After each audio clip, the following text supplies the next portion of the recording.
Então, meus irmãos, boa noite. A paz do Senhor. Na festa agostina, em agosto, né? É uma festa julina em agostina. Primeira vez que eu vi esse nome, mas achei legal. Boa adaptação. Essa festa vai ter uma ajuda de custo, cada um que for participar, de R$10. É isso? Ok, então é R$10 para você participar, além de você levar o quê? Alguma coisa ou não? Ah, lá vai ter o consumo do que está ok, tá bom. Bom, meus irmãos, hoje nós vamos dar seguimento ao tema desse mês. Boa noite a você também que está em casa, não conseguiu chegar até aqui hoje. E o tema desse mês fala sobre uma igreja que influencia. Quando eu estava preparando esse estudo, aliás, não é só hoje, sempre até da escola de negócios, que já é uma coisa de rotina, eu sempre pergunto ao Senhor, né? Senhor, o que nós estamos estudando realmente está alinhado com a Tua palavra? É isso que o Senhor quer realmente que nós estudemos, pratiquemos, porque a gente não... Né, já imaginou que frustração você descobrir que você, na realidade, está tratando um tema que afasta o nosso coração do coração de Deus. Todo o nosso trabalho é alinhar nossa mente e o nosso coração com o coração de Deus, com o plano de Deus. E aí o Senhor me lembrou que sempre o James falava da igreja que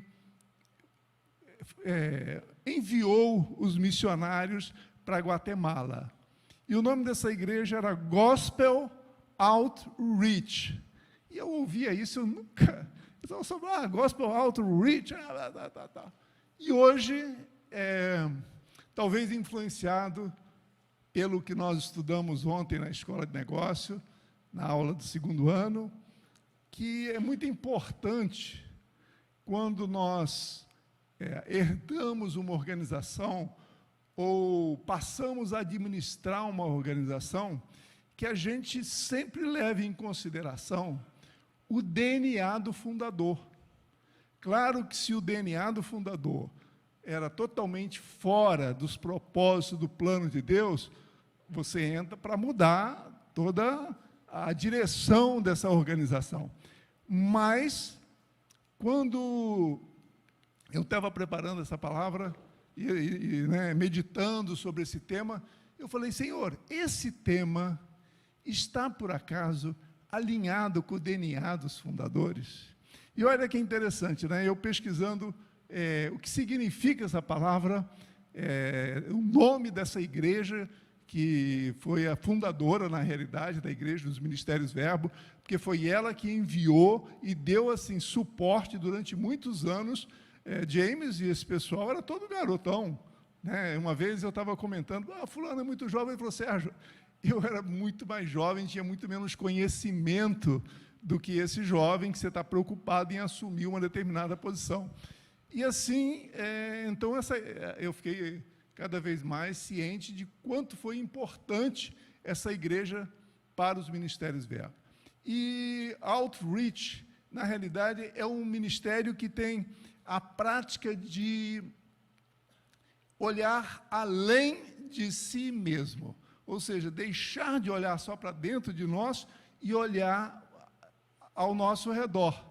E ao nosso redor, o que nós temos? Nós temos a humanidade, né? Então, Outreach olha para as pessoas ao seu redor e compartilha o amor de Deus através do serviço, da solução de problemas, de um amor ágape, um amor que serve ao próximo. Se vocês forem estudar a história da Verbo, dos Ministérios Verbo, foi um grupo de jovens que foi para Guatemala para ajudar uma cidade que havia sido destruída por um terremoto. E aí começaram a fazer reuniões, e daqui a pouco precisou de uma tenda, e assim o ministério cresceu, e hoje tem uma universidade com 18 mil alunos, tem umas 30 igrejas no país da Guatemala, e outros, como no Equador, etc., escolas, etc. Então, eu fiquei muito confiante, e eu queria, assim, pedir a vocês que realmente coloquem o coração no que nós estamos ministrando. O Rodrigo ministrou maravilhosamente, ele explicou sobre as 7 áreas mais importantes de influência, que são, deixa eu ver aqui para a gente não deixar de comentar nenhuma, a família, a igreja, a educação, ou seja, a escola, o governo civil, que envolve política, legislação, a mídia, que é a comunicação, meios de comunicação, artes, que envolve cinema, teatro e outros tipos de arte, e a economia. Então, hoje, eu queria que nós avaliássemos realmente cada uma dessas áreas, por que elas foi revelado a um homem que escreveu um livro, né, 7 montanhas, ou uma coisa assim, eu nunca li esse livro, mas eu sei do conteúdo, em que ele citava essas 7 áreas como áreas de muita importância. Ele recebeu essa revelação. Eu, pessoalmente, quando eu ouvi a primeira vez, eu falei, peraí, mas todas as áreas são importantes. A medicina é muito importante. Tivemos um problema agora da política envolvendo a medicina, toma vacina, não toma vacina. Então, claro que você tem em todas as áreas um caráter cristão alinhado com os princípios e valores de Deus, é muito importante. Agora, vamos, então, nos ater hoje a entender por que Deus talvez tenha revelado para a igreja ficar atento em influenciar nessas 7 áreas, né? Para isso, em primeiro lugar, nós vamos ler Atos 3:25, que diz assim: vós sois os filhos dos profetas e da aliança que Deus estabeleceu com vossos pais, dizendo a Abraão, na tua descendência serão abençoadas todas as nações da terra. Então, a família é a forma, é o duto, né? Por exemplo, quando você quer conduzir água de uma caixa até uma torneira, você usa um duto, uma tubulação. O duto para conduzir as bênçãos de Deus à humanidade se chama família. Família é um duto, porque nada é nosso, nada provém do nosso poder ou da nossa capacidade. Tudo vem de Deus, e nós somos só instrumentos, esses dutos que abençoam pessoas, levando princípios, valores, ajuda materiais, etc. Né? Tudo provém de Deus e nós somos esses dutos. Então, a família é o canal de bênçãos de Deus para a humanidade. E, claro, para o seu corpo, um ao outro. Né? Outra coisa importante é Gênesis 18, que Deus deixa bem claro a responsabilidade dos pais de ensinarem a palavra, os princípios no lar, para que a próxima geração seja uma bênção. Né? Diz assim, visto que Abraão certamente virá a ser uma grande e poderosa nação, e nele serão benditas todas as nações da terra. Por quê? Eu o escolhi para que ordene a seus filhos e a sua casa depois dele, a fim de que guardem o caminho do Senhor e pratiquem a justiça e o juízo. Para quê?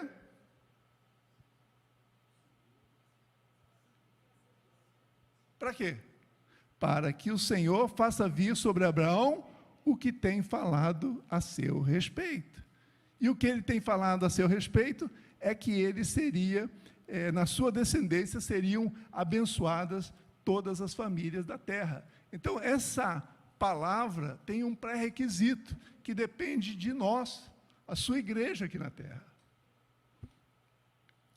Então, a origem da palavra família é outro conceito muito interessante. Família significa a administração do lar, né? E pais devem entender esses dois conceitos para ensinar habilidades de administração, de disciplina aos seus filhos. O critério de Deus para você escolher um líder da sua igreja, qual é? Que esse líder da família saiba administrar bem a sua casa. Ou seja, o que tem em casa? Tem bens materiais, tem pessoas, tem relacionamento. Então, uma pessoa que tenha sucesso de administrar bem a sua casa, ele é um candidato para ocupar uma posição, inclusive de liderança na igreja de Deus.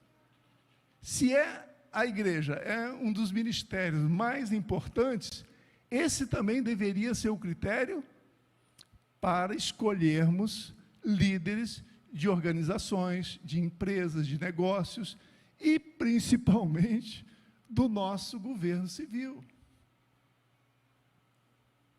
Pessoas que sabem administrar bem as suas casas, ou seja, disciplinar seus filhos. Esse é o critério. Então, a família, ela, na realidade, é em casa que nós aprendemos a cuidar das coisas, a administrar as coisas, né? Agora, olha o impacto, vamos analisar agora, isso é uma revisão, porque eu uma vez já mostrei isso aqui para vocês, né? E quem já fez a escola de negócios conhece bem essa analogia. O impacto de uma família bem-sucedida na sociedade ou não. E vamos analisar aqui. O sistema do mundo, ele ensina que se você pode ter hoje, por exemplo, por que você vai esperar amanhã para ter o que você pode ter hoje? Então, baseado nessa mentalidade, foi, por exemplo, modelado um sistema econômico, onde o emprego, o capital, ele é criado, baseado no endividamento. Você promove, né, instiga as pessoas a consumirem e você faz a economia girar. Então, hoje, a nossa sociedade, ela pensa o seguinte: vamos gastar agora, vamos antecipar o futuro. Qual é a consequência dessa mentalidade, dessa ideia de um homem, de um economista, né? São famílias endividadas, empresas sem capital para pesquisa e desenvolvimento. Por quê? Os sócios, eles querem tirar o máximo, dividir o máximo possível os dividendos, para usar hoje, e não poupar para uma diversidade, por exemplo, como houve na Covid. Quantas pessoas que não tinham capital de giro, reserva, quebraram, porque não puderam pagar funcionários 6 meses sem ter faturamento. E muitas não conseguem desenvolver, né, pesquisa, desenvolvimento, educação contínua da sua equipe, porque gasta demais retirando dividendos. Então, famílias endividadas, empresas sem capital para pesquisa e desenvolvimento, né, por pagar altos dividendos, resulta em quê? Aí entra o governo. O governo veio o quê? Socorrer esse, imprimindo dinheiro, ele vem socorrer as famílias que estão o quê? Endividadas através de políticas de conveniência, né? O que é uma política de conveniência? É uma política que resolve problemas, leva as pessoas a terem uma solução sem pagar o preço das suas ideias e ações. É conveniente, né? Se você faz uma bobagem, então o governo vem para cuidar de você e você não colhe o que você plantou. Então, isso chama política de conveniência, que apontam, por exemplo, para o aborto, para o divórcio, que resulta em famílias destruídas. Filhos, nesses casos, são vistos como um problema, como custo, né? E não uma bênção. Então, famílias destruídas, o que resultam? Filhos rebeldes, desajustes, problemas na justiça, conflitos que vão resultar, porque uma pessoa não consegue trabalhar com todos esses problemas na cabeça, vão resultar em absenteísmo, aumento da violência, doenças sexuais transmissíveis, aumento do custo social. E para resolver todo esse problema, o que o governo faz? Vamos imprimir dinheiro, vamos aumentar os impostos, vamos taxar os ricos, né? Ou seja, reduzindo, então, a capacidade de investimento daqueles que poderiam investir para gerar mais trabalho, né? Então, o pensamento socialista é: vamos tributar os ricos para resolver esses problemas que, na realidade, eles não acham que criaram. Esses problemas caíram, não sei de onde. Não vou dizer que caiu do céu, porque a gente sabe que, né, acho que todo mundo sabe que no céu não tem problema, né? Mas a forma que o governo civil ele encontra para resolver os problemas das suas políticas, das suas ideias malucas, aumentando os impostos. E com isso, enfraquecendo a nação, porque uma nação é formada por famílias, né? Você tem aí uma nação falida. Agora vamos falar um pouquinho sobre, então já falamos da importância da família para a sociedade, para a nação. Uma nação próspera, uma nação rica, é uma nação que tem famílias saudáveis. Ok? Então, daí a importância de a família estar em destaque como principal atenção nossa da igreja, em nós termos famílias bem estruturadas e ajudarmos outras pessoas a terem famílias bem estruturadas. Porque, indiretamente, nós estamos abençoando a nossa nação, com menos problemas. A mídia e comunicação, né? O ser humano, nós, acho que hoje não está aqui, nós temos uma jornalista da Record, que uma vez estava compartilhando comigo sobre essa questão, o quanto é real essa questão aqui que nós vamos falar agora. O ser humano, ele é prisioneiro do sistema de informação do mundo. O que o sistema de informação do mundo faz? Ele manipula a verdade para que pensemos como querem que pensemos. Todas as notícias que nós recebemos hoje na mídia, ou pelo menos 95% dessas notícias, elas têm um interesse por trás. Elas são deturpadas. Por isso que a melhor decisão que eu tomei foi deixar há 3 anos, desde a época da pandemia, a não ouvir mais noticiário. Porque eu estou alimentando o meu coração e a minha mente com coisas que as pessoas querem que eu pense. Outra coisa muito que hoje, da importância de nós estarmos presentes na mídia e comunicação, né? É porque ela estimula desejos, estuda hábitos e preferências e oferece produtos sem nos deixar avaliar se o que nós estamos adquirindo, comprando, seja ideias ou produtos ou serviços, realmente são compatíveis com o esforço que nós fizemos para ganhar o dinheiro para pagar o que nós estamos pagando. Quantas coisas nós temos dentro de casa que nós nunca utilizamos? Ou seja, nós estamos jogando a nossa vida, parte da nossa vida, no lixo. Como se não tivesse valor o nosso tempo.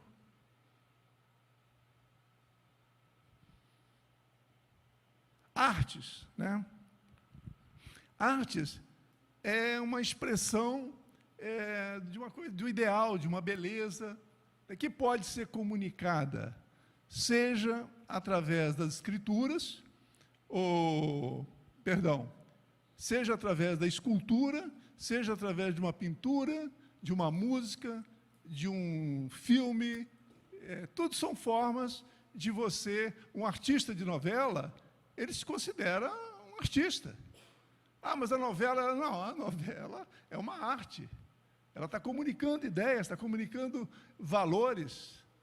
É muito comum, né, você determinada, pelo menos no passado, que eu acompanhava novelas, eu via pessoas falando, se expressando, se vestindo de acordo com aquela novela, usando jargões que aprenderam na novela, no diálogo da novela. Então, a novela tem um poder. No filme você vai, é 1 hora, mas a novela são meses que a sua mente é trabalhada ali, 40 minutos, 1 hora, sei lá quanto tempo dura uma novela hoje.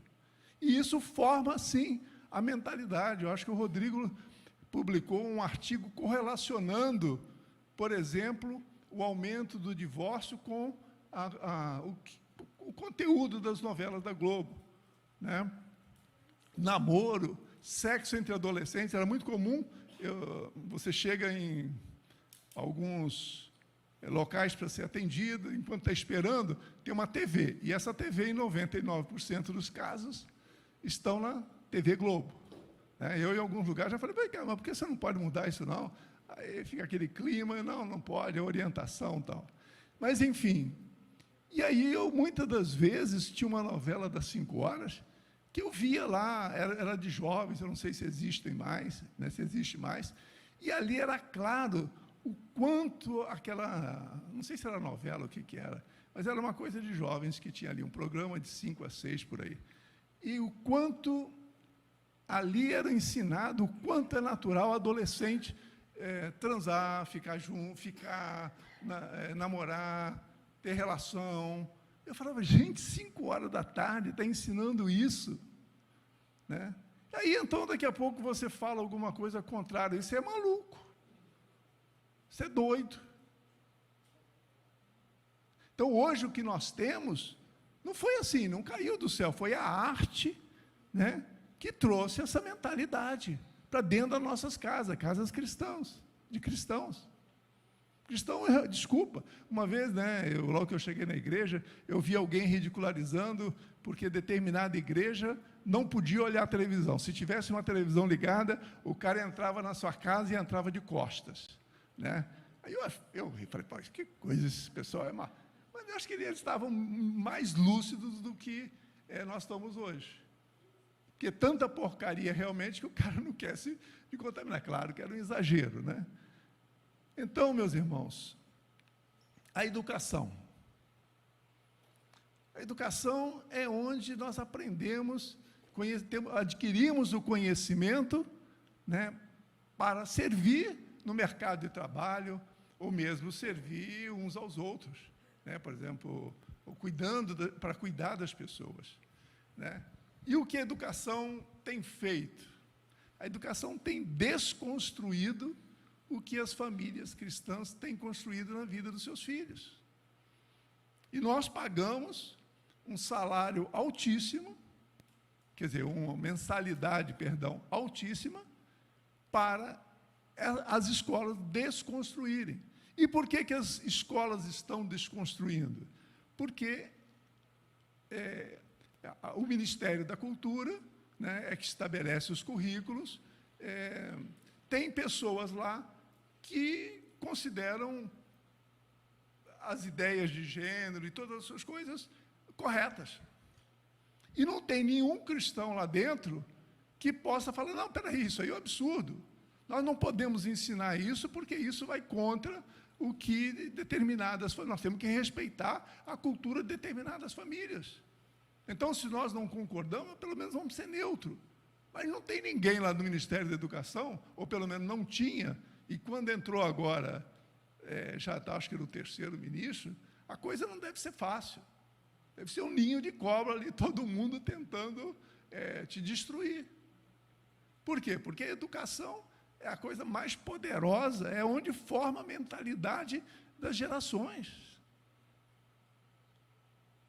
Os pais, às vezes, num diálogo, têm 2, 3 horas de conversa, ou de estudo bíblico, quando tem por semana. Os nossos filhos passam 25 horas ouvindo ideias de pensadores.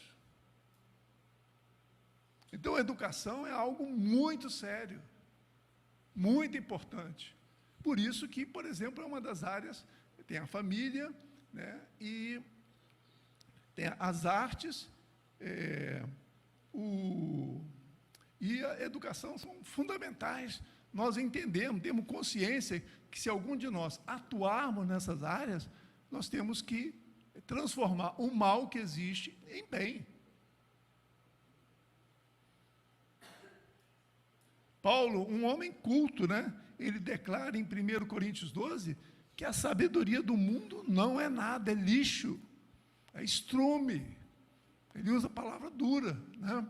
A sabedoria de Deus, porém, só é aceitável através da revelação do Espírito Santo, está lá em Coríntios.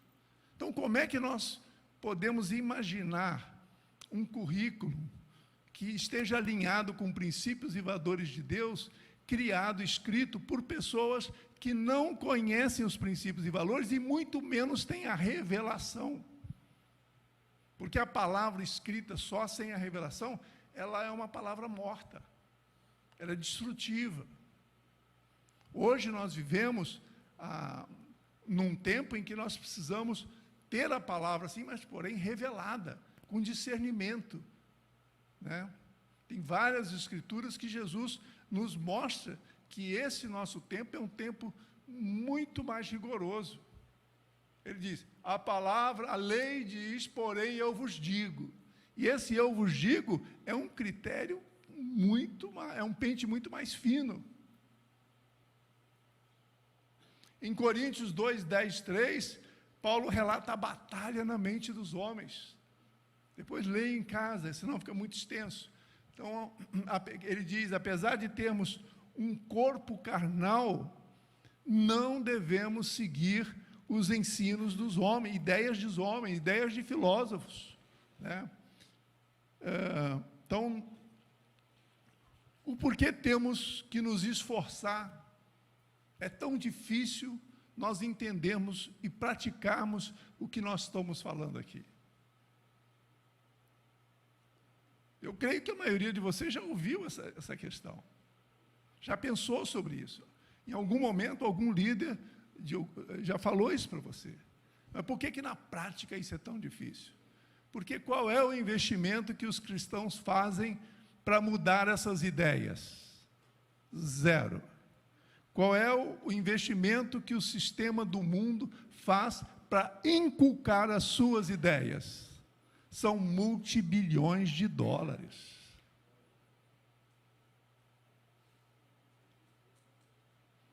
Nós estamos comparando zero, ou talvez 100 mil dólares, $1 milhão para que foi feito alguns filmes, com multibilhões de dólares.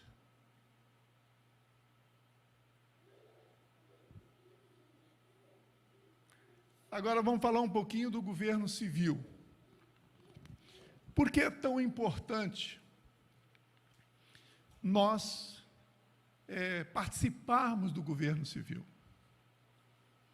O governo civil ele é composto pelos 3 poderes. Tem um poder legislativo, um poder judiciário e o poder executivo. Aonde são criadas as leis? Leis municipais, leis estaduais e leis federais. São criadas por quem? Pelos vereadores, pelos deputados e pelos senadores. Deputados estaduais criam leis estaduais. Deputados federais criam leis federais. E para que serve uma lei?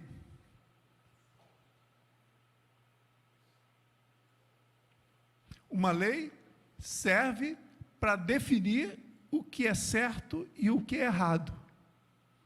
E para punir aqueles que agem contra aquilo que é considerado correto.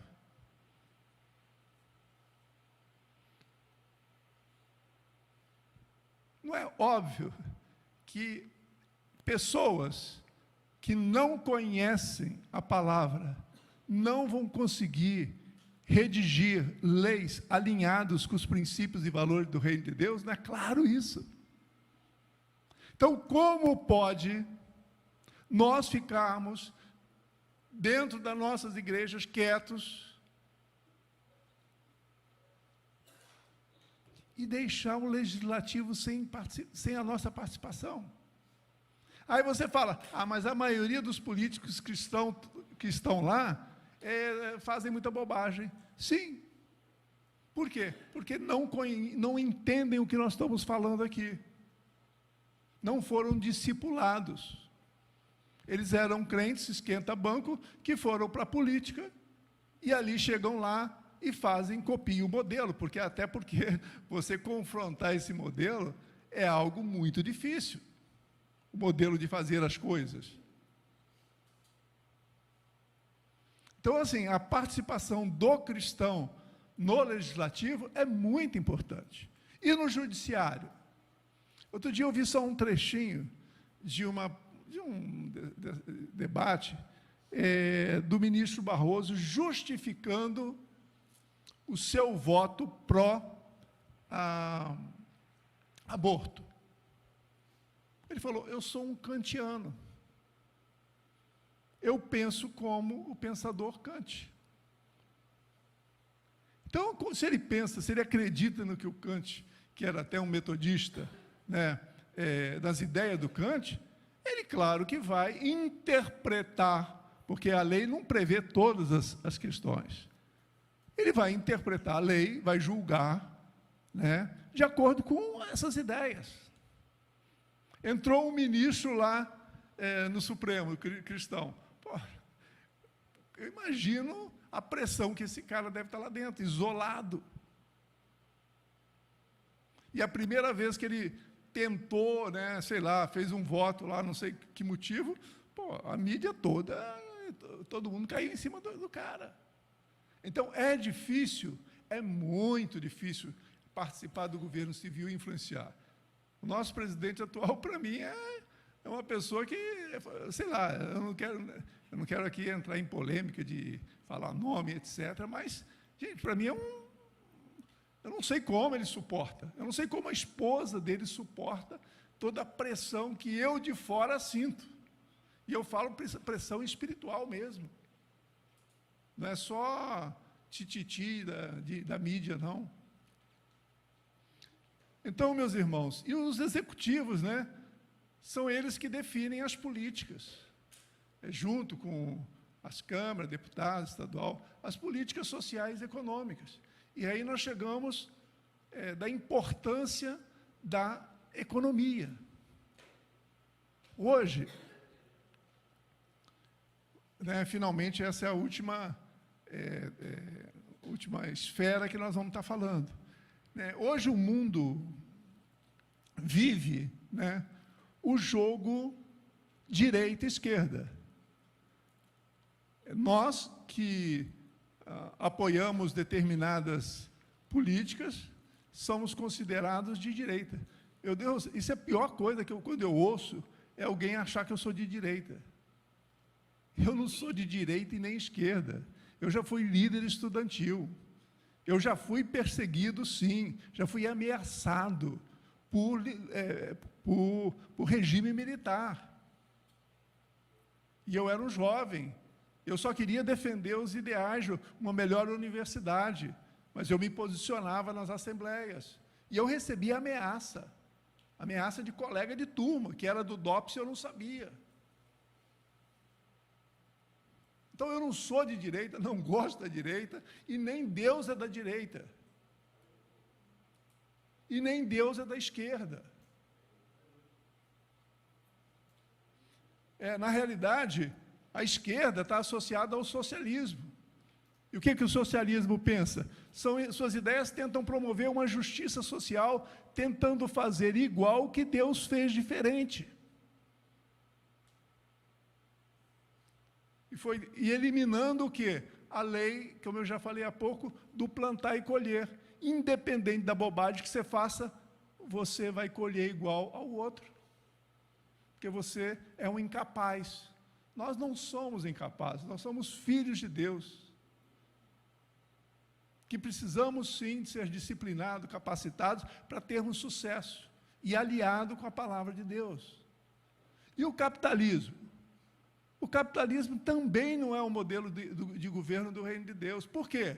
Apesar dele estar alinhado com a lei de plantar e colher, mas ele visa o lucro, dinheiro a curto prazo.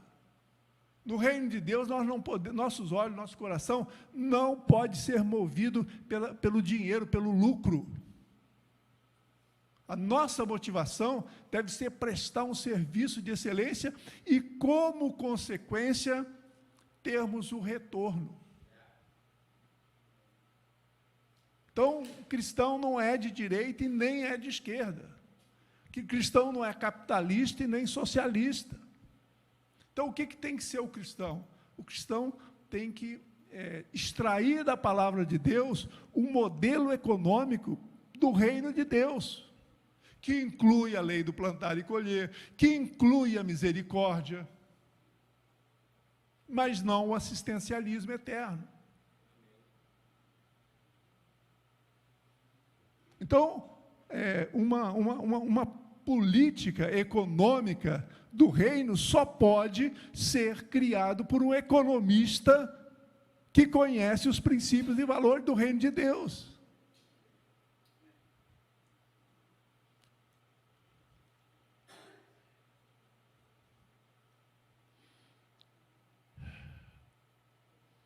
Agora, que escrituras respaldam o que nós estamos falando, da relevância, da importância de nós nos preocuparmos com a humanidade, nos preocuparmos com o mundo em pecado lá fora, com as organizações, com o governo? Quais são as escrituras? Tem várias. Eu peguei um slide só, que nós usamos na escola, que eu selecionei só 4. Se você ler Gênesis 2.1, se você ler Deuteronômio 10.14, Salmo 115.16, Atos 4.24, todas elas, teria várias outras, fala a mesma coisa. Os céus são os céus do Senhor, a terra também, porém, a deu aos homens, para os homens cuidar. Então, cuidar é governar, administrar. Essa é a revelação muito importante, que nós não temos nada aqui, tudo pertence a Deus, nós somos mordomos. Quando nós falamos, vem dar o seu dízimo, nós não damos o dízimo, nós praticamos uma ordem de Deus, que é devolver a Ele uma parte do que pertence a Ele, e Ele é tão bondoso, que Ele deixa a gente ficar com 90%. É diferente a realidade. Agora, se você não tiver essa realidade, esse entendimento, você não sabe por que você tem que dizimar. É seu negócio. Sei lá como é que eles vão gastar esse meu dinheiro.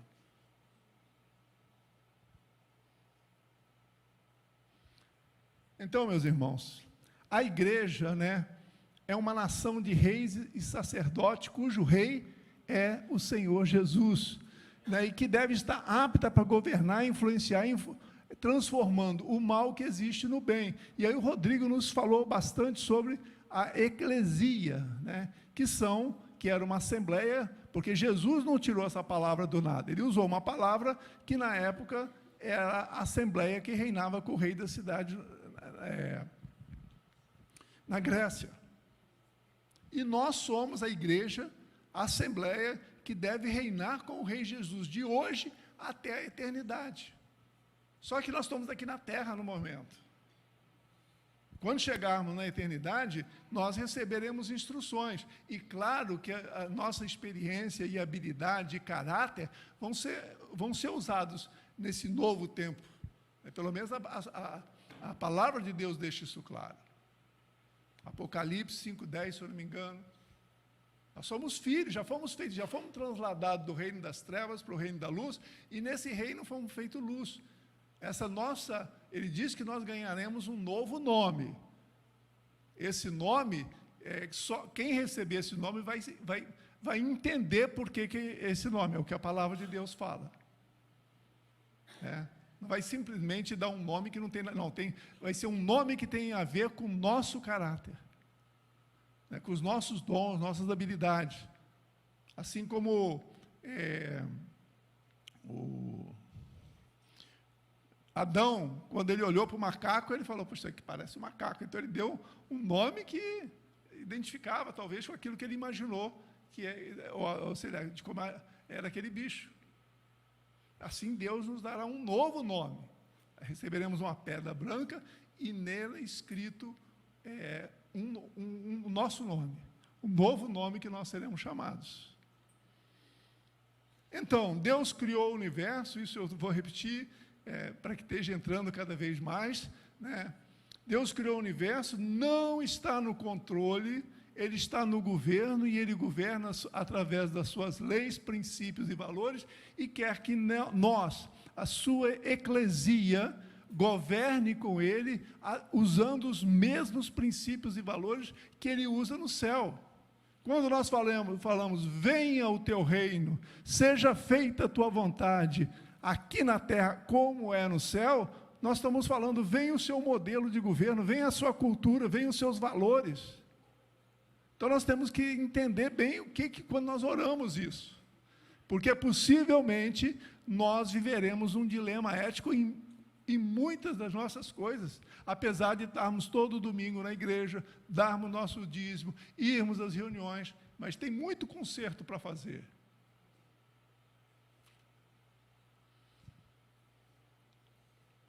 Então, no modelo de Jesus, a igreja, né, ela entra por baixo dos santos, capacitando eles, preparando eles, porque outra instituição, Harvard, não pode fazer isso,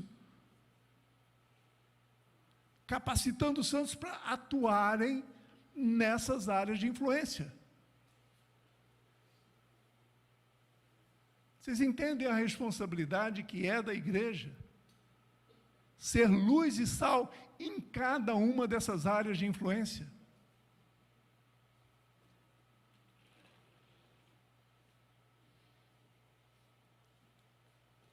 Você não tem mais um slide aí, não?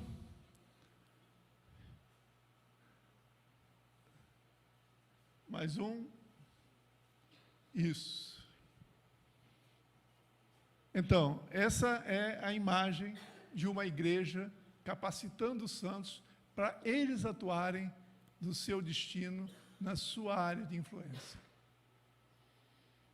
E aí temos mais um diagrama que ilustra bem o que nós estamos falando. Nesse diagrama nós temos, vindo do trono de Deus, a palavra, do trono de Deus emana a justiça, a verdade, e a igreja é a única que pode decifrar, tendo Jesus como cabeça, tendo o Espírito Santo como nosso professor, para poder capacitar os santos e enviá-los às 7 esferas mais importantes de influência, mas também que eu gostaria que a gente não achasse que é só essas 7 esferas. Se você, como eu falei, é um veterinário, vai ser, se você é um botânico, vai ser na preservação lá do meio ambiente, se você é um médico, vai ser lá nas políticas de medicina, etc., de saúde. Então, meus irmãos, e aí nós entendemos, finalmente, a parábola que lhes disse, o reino dos céus é semelhante ao fermento que uma mulher toma e introduz em 3 medidas de farinha, até que tudo esteja levedado. Quanto é que vocês imaginam que é uma medida de farinha? 13 litros. Quanto é que são 3 medidas de farinha?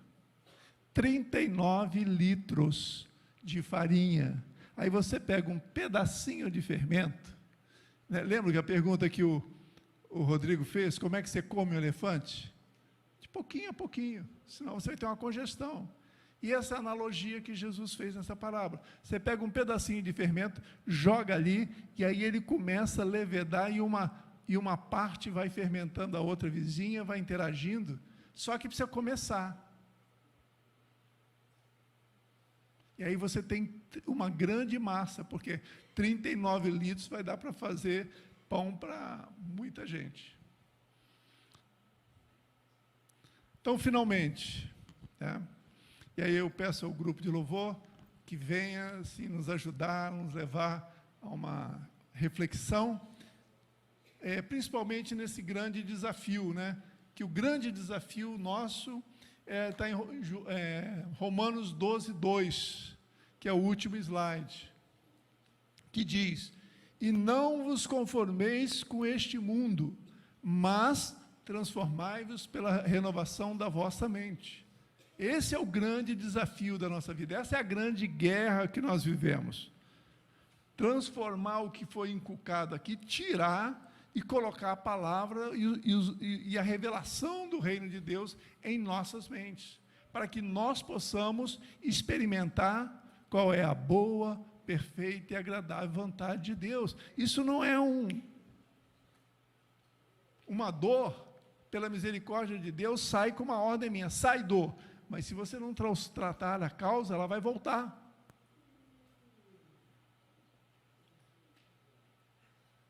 Então, meus irmãos, enquanto os irmãos se preparam, eu queria que nós abaixássemos nossas cabeças e orássemos um pouco, colocando nosso coração, nossas mentes agora diante do nosso Deus e pedindo a Ele, para que nós sejamos capacitados para sermos o sal e luz. Senhor nosso Deus, eu quero te agradecer pela oportunidade de estarmos aqui tratando, Senhor, da cultura, do modelo que há no teu reino, para trazermos aqui da terra e implantarmos, no mínimo, nessas 7 áreas de influência, que são, como nós vimos hoje, muito importantes. Então eu te peço, ó Pai, que o Senhor desperte, nos dê motivação, para que nós saiamos da nossa área de conforto, e nós possamos verdadeiramente nos sermos transformados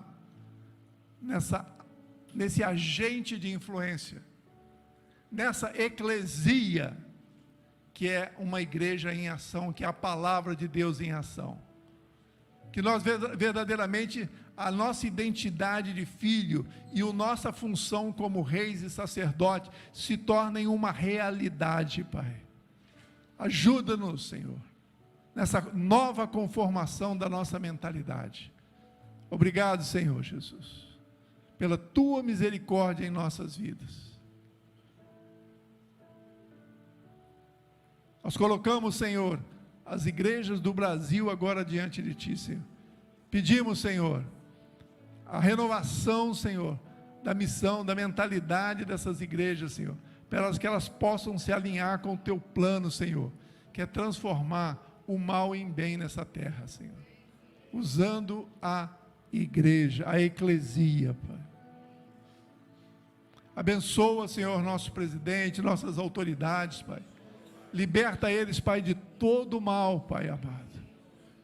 Ó Senhor amado, todo espírito de mamon operando, toda ideia, Senhor, toda filosofia contrária à tua palavra, sai agora, Pai, dos 3 poderes, Senhor. É o que nós declaramos e pedimos no nome santo de Jesus. Obrigado, Senhor. Amém.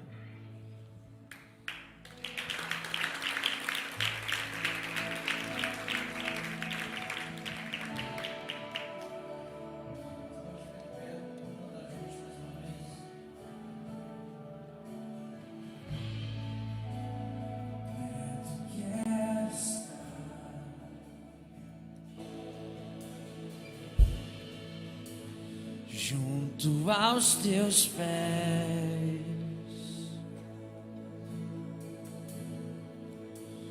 pois prazer maior não há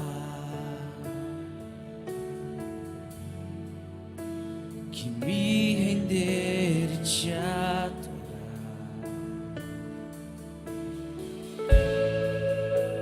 Deus, tudo que há em mim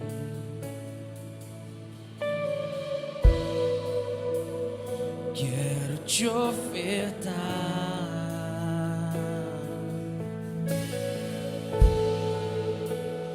Mas ainda é pouco, sei,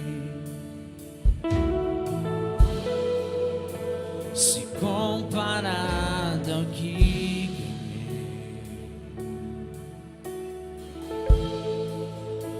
Não sou apenas servo, teu amigo me tornei.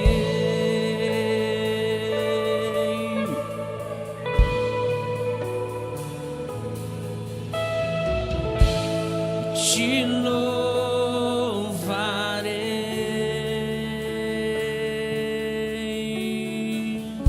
Não importam as circunstâncias, adorarei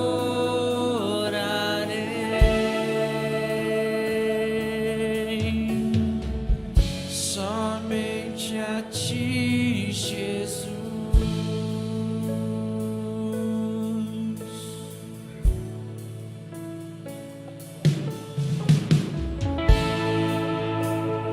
Perto quero estar,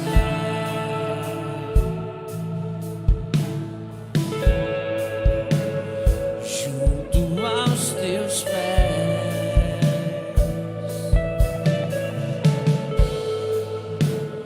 pois prazer maior não há que me render e te adorar.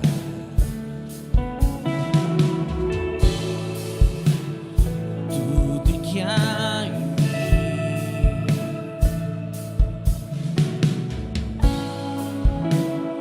quero te ofertar.